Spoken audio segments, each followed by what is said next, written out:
Salut à tous, alors on se retrouve aujourd'hui pour une vidéo où on va parler de Mélanie, ORL et Greg, car on le sait, parfois c'est tendu et parfois c'est un petit peu moins tendu entre les deux, on ne suit plus trop bien. En effet, Greg est proche de Cynthia, est proche de Maeva, est proche de Mélanie, on ne sait plus rien avec eux. Mélanie a donc répondu aux allusions de Greg qui prétendait qu'elle n'avait cessé de le complimenter lors du match de boxe entre Benji et Dylan. S'ils ont eu une relation ensemble, aujourd'hui les deux candidats sont séparés. Mais récemment, ils se sont retrouvés à la même table lors du match de boxe opposant Benjamin à Dylan au Palais des Sports de Marseille. Suite à la soirée, Mélanie avait affirmé ne plus avoir de sentiments pour Greg, ce que ce dernier a démenti, laissant entendre qu'elle avait eu un comportement ambigu lors du fameux combat. Sur Snapchat, Greg a écrit « Elle ose dire des phrases comme ça alors que la meuf s'est assise derrière moi en combat. Ça me fait bien rire. » Il a ajouté « Je pense que le Palais des Sports n'est pas assez grand, sans compter les compliments qu'elle m'a fait tout au long de la soirée. » Des affirmations auxquelles Mélanie a répondu dans une vidéo postée sur Instagram ce 8 avril. Une vidéo que je vous invite à découvrir maintenant. En 2-2 mes retrouvailles avec Greg. Oui mon fils, j'arrive. En plus mon chat il m'attend. Mon chat est beaucoup plus intéressant que toutes ces histoires là. Donc déjà il y a un truc qui m'a fait bien rire dans ses réactions, puisque quand monsieur Greg a la prétention de dire que moi j'ai fait exprès de m'asseoir à sa table, que j'ai fait exprès de m'asseoir derrière lui, avec beaucoup d'humour, il dit genre ouais c'est vrai que le Palais des Sports de Marseille n'est pas assez grand pour trouver une place ailleurs. Alors déjà en quel honneur je vais changer de place parce que monsieur est là, déjà jamais de la vie. Si ça dérange quelqu'un d'être à cette place là, bah, c'est la personne que ça dérange qui change de place déjà, de 1.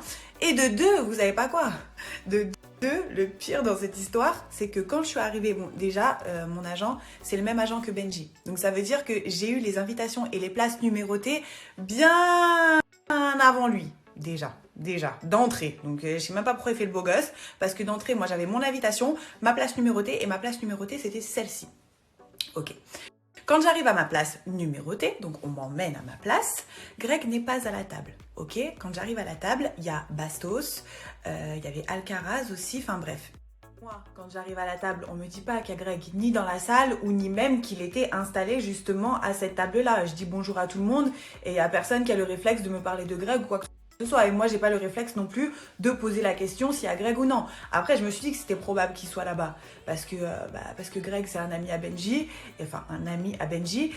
Et en plus de ça, on est à Marseille, donc je me dis c'est possible qu'il soit là. Mais bref, pas de signe de vie de Greg pour l'instant. Ensuite, il y a Cynthia et Cédric qui débarquent. Là, quand je vois Cédric, je me dis c'est encore plus probable qu'il y ait Greg. Mais je pose pas la question et Cédric ne me le dit pas non plus. Donc voilà, moi je suis avec tout le monde, je pose vraiment pas de questions. J'ai même ramené mes amis, j'ai ramené Ramsès, mon meilleur ami, j'ai ramené des amis à moi de Lyon. On est tous ensemble, on parle tous ensemble et à aucun moment je pose la question à qui que ce soit de s'il y a Greg ou si il est à cette table-là. Vous voyez, enfin, je retrouvais les autres, j'étais contente et mon esprit n'était pas préoccupé par Greg. Au final, Greg débarque à la table et il me regarde. Mais alors il me regarde en souriant et il me dit mais qu'est-ce que tu fais là?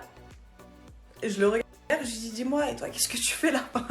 Moi je suis là, toi t'es là, qu'est-ce qu'il y a? Genre on est à la même table, ça y est, genre on n'est pas des collégiens. Il y a un moment donné, quand chacun a tourné la page, tout le monde sait faire la part des choses et tranquille, tu vois. Enfin, non, mais pourquoi t'es là et tout. Donc du coup, je commence à partir un petit peu en vrille. Je lui dis mais t'es qui toi? En vrai, enfin, qu'est-ce que tu veux? Si toi ça te dérange, vas-y bouge, tu vois. Enfin, reste pas ici, genre c'est un malade lui. Moi j'ai ma place, ça fait je sais pas combien de temps que j'ai ma place numérotée. Je suis ici, je suis bien placée, mais en vrai tu veux quoi?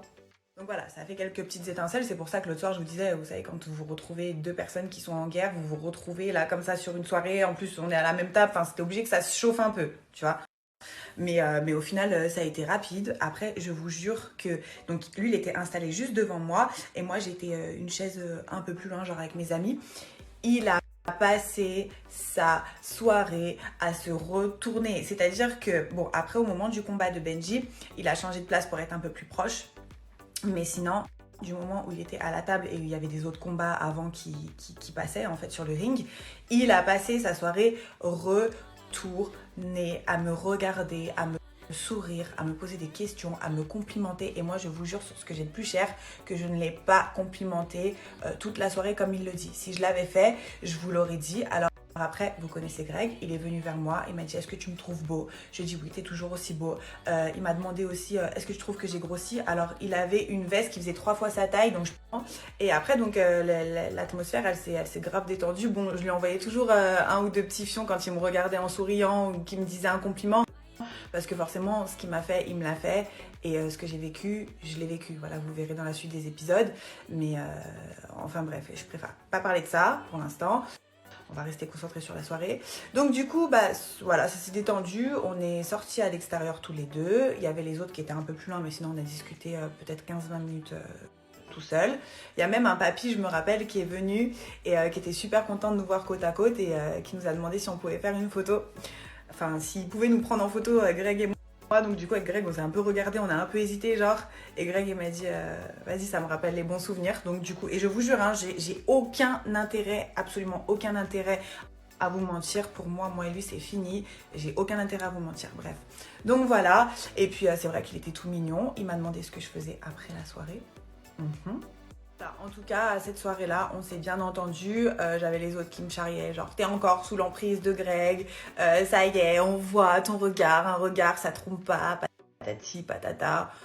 Vous voulez que je fasse quoi? Vous voulez que je fasse quoi? Ça se trouve, on va être ramenés encore à se croiser, à faire des soirées ensemble. Ça se trouve, on va être ramenés encore à faire des aventures ensemble. Vous croyez que je vais passer mon temps et mon énergie à faire la guerre à ce mec-là? Non, moi, Greg et moi, quand on n'est pas en couple, honnêtement, ça va, on s'entend bien. Enfin, il n'y a pas de... Voilà, moi, j'ai plus de rancœur avec lui. À mon avis, la rancœur va bien remonter pendant la diffusion des épisodes. Mais voilà, après, moi, quand j'ai tourné la page avec quelqu'un, j'ai plus d'énergie à le détester, en fait. Donc voilà, on a rigolé ensemble. On s'est parlé, je sais que lui de son côté, moi en tout cas ce que j'ai ressenti et je le connais comme si je l'avais fait, je vous promets que j'avais vraiment l'impression qu'il était ambigu. Après, si je me suis trompée et qu'il n'était pas ambigu avec moi, bah désolée, hein, je me suis trompée, mais bon vous savez que le flair d'une femme, c'est rare que ça nous trompe. Voilà, quand on sent qu'un mec en face de nous, il est un petit peu tangible, je sais pas si ça se dit tangible, mais genre un peu, vous voyez, vous m'avez compris, on se trompe rarement. J'ai mis du temps, mais aujourd'hui je suis capable de le faire et je suis capable de faire la part des choses. Donc